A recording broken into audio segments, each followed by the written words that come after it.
मोर स्नेहर नवम श्रेणीर छात्र छात्री माने मधुआब द्वारा आयोजित एही संस्कृत शिक्षादान कार्यक्रम को मु तुम मानकु स्वागत करुछि। पिला माने कहिलो देखि धला परदारे तुमे कौन देखुच? हाँ ठीक कहिच। आम समस्तंकर अति परिचित अति आपणार प्रिय देश भारतर प्रतिछवि। एही प्रतिछवि मध्यरे आमर विभिन्न राज्य मानकर कला और संस्कृतिर केतोटी झलक मध्य देखि पारुछ। कहिला एमानकर वेशभूषा को देखि एहा केउ राज्यर? हाँ ठीक कहिछ, एहा हेउची पंजाब रो लोकनृत्य भांगड़ा, एहा हेउची राजस्थान रो घुमरा नृत्य, एहा हेउची गुजरात रो दांडिया नृत्य, एहा हेउची महाराष्ट्र रो लावणी नृत्य, एहा हेउची केरल रो कथक नृत्य, एहा हेउची तमिलनाडु रो भारतनाट्यम नृत्य, एहा हेउची आम ओडिसा रो ओडिसी नृत्य, एहा हेउची पश्चिम बंगार लाठी नृत्य, एहा हेउची आसाम रो लोकनृत्य बिहू। अच्छा कहिला पिला माने आमर संस्कृति और परंपरा कहा द्वारा समृद्धि होइଥାଏ? हाँ ठीक कहिछ, संस्कृत द्वारा। एही संस्कृत हेउची गोटे प्राचीन भाषा, एहा सबु भाषा मानकर जननी मध्य। अच्छा पिला माने तुमे माने धला परदारे केते जण संस्कृत कवि मानकर छवि देखि परछ? कहिला सेमाने कौन कौन लिखिचंती? हाँ ठीक कहिछ, वाल्मीकि ऋषि कौन लिखिचंती? रामायण लिखिचंती। ये होचंती व्यासदेव, से कौन लिखिचंती? महाभारत।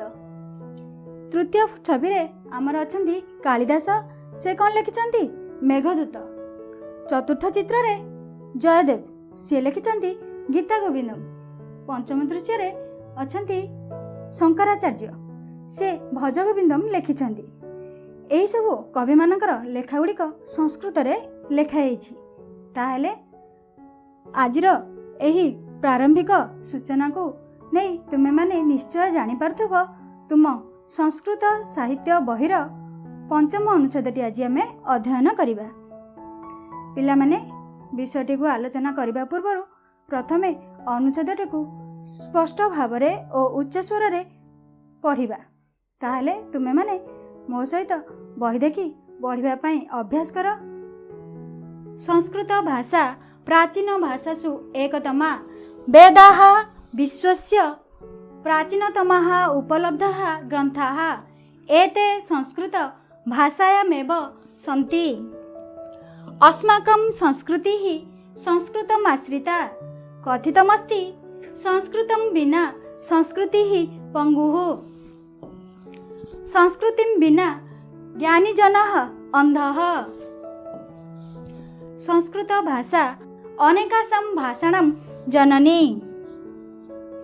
पाली प्राकृत अपभ्रंश प्रभृतयः भाषाः संस्कृत भाषाया एव विकसिताः।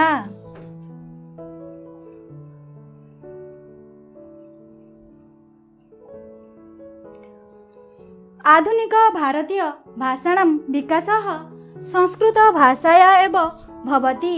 संस्कृते नूतन शब्दानां निर्माणे अनुपम क्षमता विद्यते। आधुनिक भाषाणां शब्दकोशस्य संवर्धनाय संस्कृतस्य ज्ञानम् अनिवार्यम्। देशे भावात्मक ऐक्याय संस्कृतं परमावश्यकम्।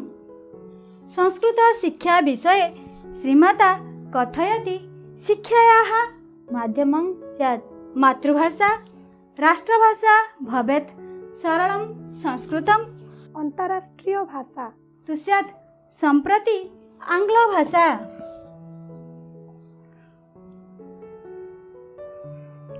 पिला माने अनुच्छेदटी तो आमे स्पष्ट भाव में पढ़ी सारचंती। वर्तमान एही अनुच्छेद मध्यरे रहिथिबा संधिपद गुडी को विच्छेद करिबा।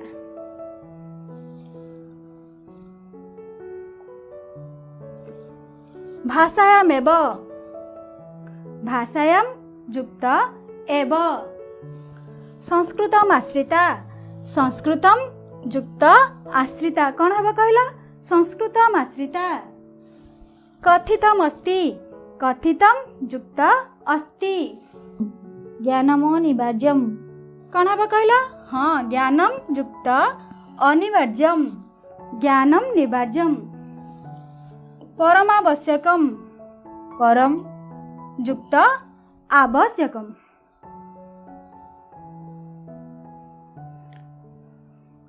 ଅନୁଚ୍ଛେଦରେ ଥିବା ସନ୍ଧିବିଚ୍ଛେଦ ଗୁଡ଼ିକୁ ତ ଆଲୋଚନା କଲେ, ବର୍ତ୍ତମାନ ତା ମଧ୍ୟର କଠିନ ପଦ ଗୁଡ଼ିକୁ ଆଲୋଚନା କରିବା ବା ତାର ଅର୍ଥ କ'ଣ ହେବ ଜାଣିନେବା। ପ୍ରାଚୀନ ଭାଷାସୁ, ପ୍ରାଚୀନ ଭାଷା ଗୁଡ଼ିକରେ, ବିଶ୍ୱସ୍ୟ ଅର୍ଥାତ୍ ପୃଥିବୀର, ଭାଷାଣାମ୍ କ'ଣ ହେବ କହିଲ?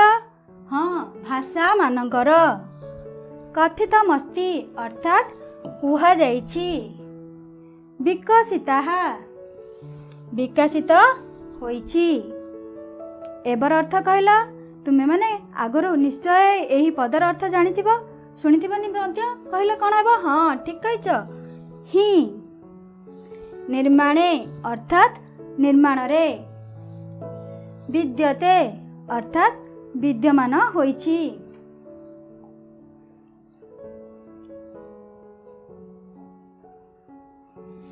ସମ୍ବର୍ଦ୍ଧନାୟ ବୃଦ୍ଧି ପାଇଁ, ଐକ୍ୟାୟ ଅର୍ଥାତ୍ ଏକତା ପାଇଁ, ପରମାବଶ୍ୟକମ୍ କହିଲେ କ'ଣ ବୁଝୁଛ କହିଲ? ହଁ, ନିଶ୍ଚୟ ଆବଶ୍ୟକ, ଅନିବାର୍ଯ୍ୟମ୍ ଅର୍ଥାତ୍ ଅପରିହାର୍ଯ୍ୟ, କଥୟତି ର ଅର୍ଥ କ'ଣ କହିଲ? ହଁ, କହିଛନ୍ତି, ସ୍ୟାତ୍ ହେବା ଉଚିତ, ଅନ୍ତରାଷ୍ଟ୍ରୀୟ ଭାଷା କହିଲେ କ'ଣ ବୁଝୁଛ ପିଲାମାନେ? ହଁ, ଠିକ୍ କହିଛ, ଅନ୍ତର୍ଜାତୀୟ ଭାଷା, ସମ୍ପ୍ରତି ଅର୍ଥାତ୍ ବର୍ତ୍ତମାନ, ଆଙ୍ଗ୍ଳ ଭାଷା ଅର୍ଥାତ୍ ଇଂରାଜୀ ଭାଷା।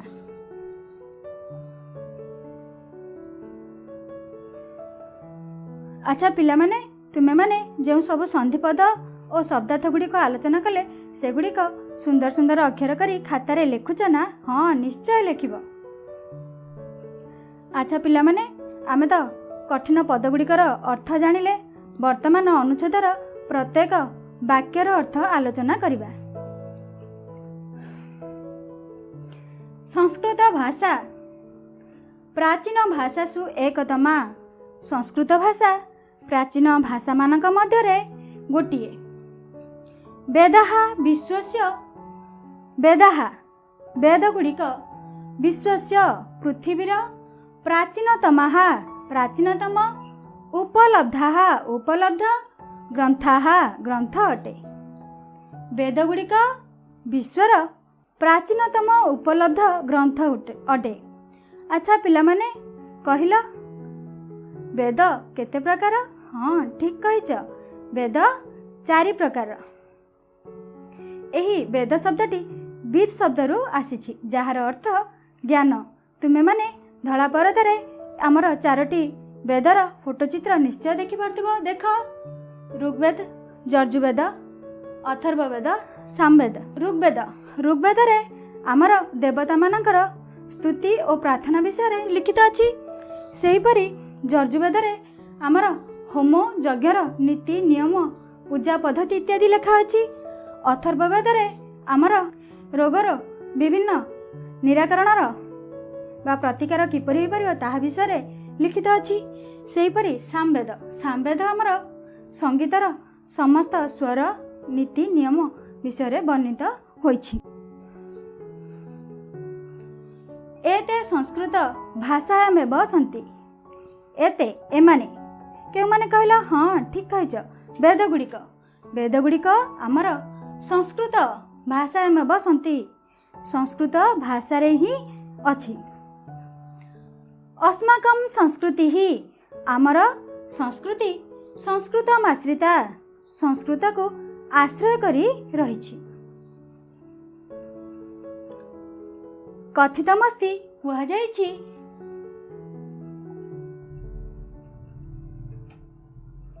ସଂସ୍କୃତଂ ବିନା, ସଂସ୍କୃତ ବିନା ସଂସ୍କୃତିଃ ପଙ୍ଗୁଃ, ସଂସ୍କୃତି ପଙ୍ଗୁ, ସଂସ୍କୃତିଂ ବିନା ଜ୍ଞାନୀଜନଃ ଅନ୍ଧଃ, ଏହି ସଂସ୍କୃତି ବିନା ଜ୍ଞାନୀ ଲୋକମାନେ ଅନ୍ଧ।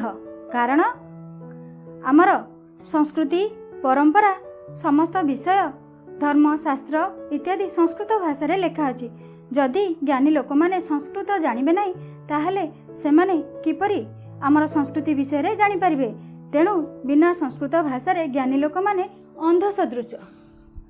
संस्कृत भाषा अनेकासानम, संस्कृत भाषा अनेकासाम, संस्कृत भाषा अनेक भाषा मानकर जननी माँ।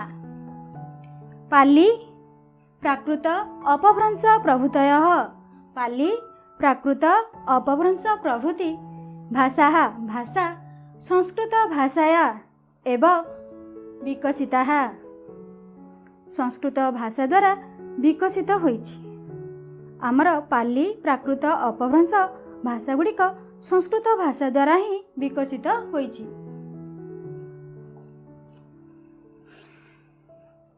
अच्छा पिला माने तुमे माने धड़ा परदारे आमर देखि पारुछ केते गुड़िए लेखा रही सेगुड़िक कहल कौन कौन। ये हूँ आमर पाली भाषा, ये हूँ आमर प्राकृत, ये हूँ आमर अपभ्रंश भाषा। देख यही तीनोटी जाक भाषा आमर संस्कृत भाषा सहित सामंजस्य अछि ना? हाँ निश्चय। आधुनिक भारतीय भाषाणाम, आधुनिक भारतर भारत भाषा गुड़िकर विकास विकास संस्कृत भाषाया एव भवति, संस्कृत भाषा द्वारा ही होइछि। संस्कृते संस्कृतरे नूतन शब्दानाम, नूतन शब्द गुड़िकर निर्माणरे अनुपमा अधिक क्षमता विद्यते, अधिक क्षमता रहिछि। आधुनिक भाषाणाम, आधुनिक भाषा गुड़िकर शब्दकोशस्य शब्दकोशर संवर्धनाय वृद्धि पाई संस्कृतस्य संस्कृतर ज्ञानम अनिवार्यम, ज्ञानम निहाती भावरे आवश्यक।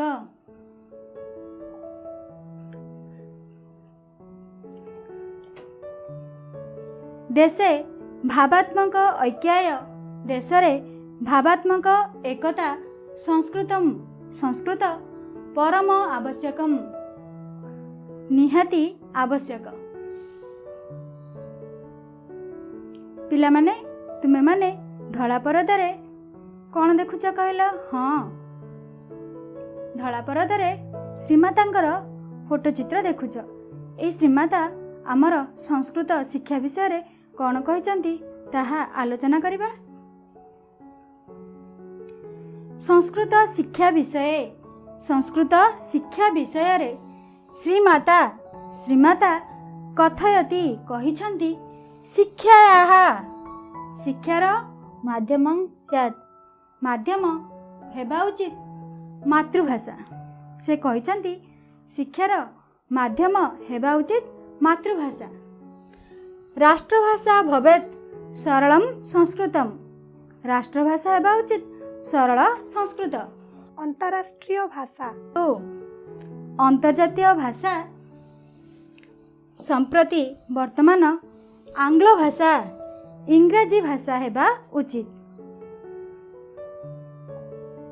आशा करुछि तुमे माने अनुच्छेदटी को संपूर्ण बुझी पारिथिबो। एही अनुच्छेद को आधार करी मु तुम मानकु केतोटी प्रश्न पचारिबी, ताहार निश्चय सठिक उत्तर देब।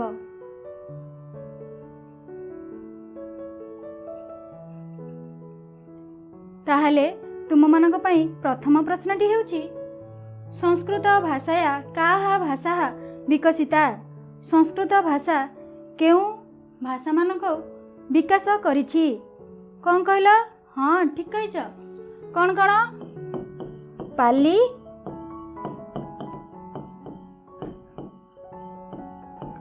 प्राकृत,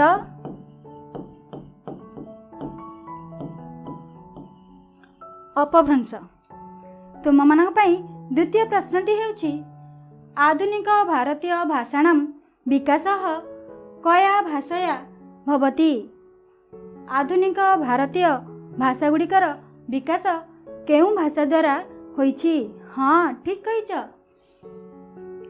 ସଂସ୍କୃତ ଭାଷା।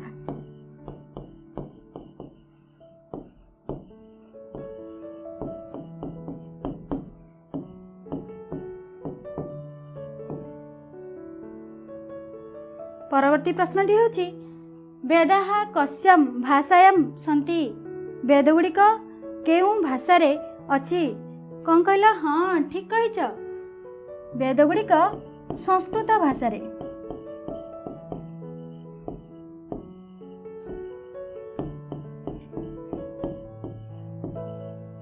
ବେଦ ଗୁଡ଼ିକ ସଂସ୍କୃତ ଭାଷାରେ ଅଛି। ଚତୁର୍ଥ ପ୍ରଶ୍ନଟି ହେଉଛି ସଂସ୍କୃତଂ ବିନା କା ପଙ୍ଗୁ। ସଂସ୍କୃତ ବିନା କିଏ ପଙ୍ଗୁ? ସଂସ୍କୃତି। କ'ଣ କହିଲ? ସଂସ୍କୃତି।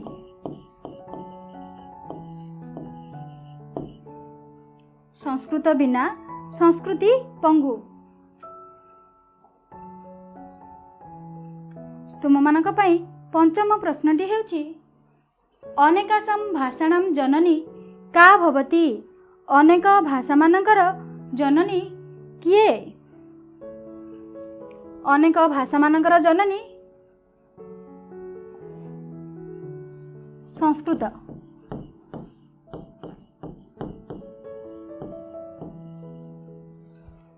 ଷଷ୍ଠ ପ୍ରଶ୍ନଟି ହେଉଛି କିମर्थं ସଂସ୍କୃତଂ ପରମ ଆବଶ୍ୟକମ୍।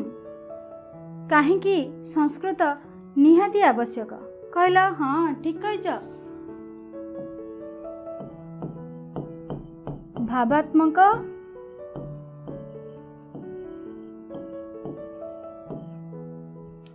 ଭାବାତ୍ମକ ଏକତା ପାଇଁ ସଂସ୍କୃତ ନିହାତି ଆବଶ୍ୟକ। ତୁମମାନଙ୍କ ପାଇଁ ସପ୍ତମ ପ୍ରଶ୍ନଟି ହେଉଛି କେ ବିଶ୍ୱସ୍ୟ ପ୍ରାଚୀନତମାଃ ଉପଲବ୍ଧାଃ ଗ୍ରନ୍ଥାଃ। କିଏ ବା କେଉଁଗୁଡ଼ିକ ବିଶ୍ୱର ପ୍ରାଚୀନତମ ଉପଲବ୍ଧ ଗ୍ରନ୍ଥ ଅଟେ? କେଉଁଗୁଡ଼ିକ କହିଲ? ହଁ, ଠିକ୍ କହିଛ।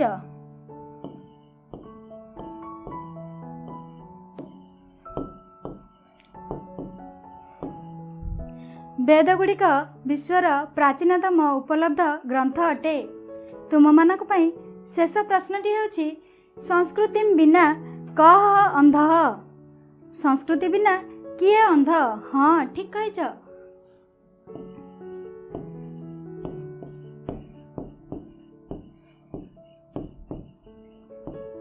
ଆଶା କରୁଛି ତୁମେମାନେ ଅନୁଚ୍ଛେଦଟିକୁ ସମ୍ପୂର୍ଣ୍ଣ ରୂପେ ବୁଝିପାରିଥିବ। ତାହେଲେ ଆଜିର ଏହି ସଂସ୍କୃତ ଶିକ୍ଷାଦାନ କାର୍ଯ୍ୟକ୍ରମକୁ ଏତିକିରେ ରଖୁଛି। ଧନ୍ୟବାଦ।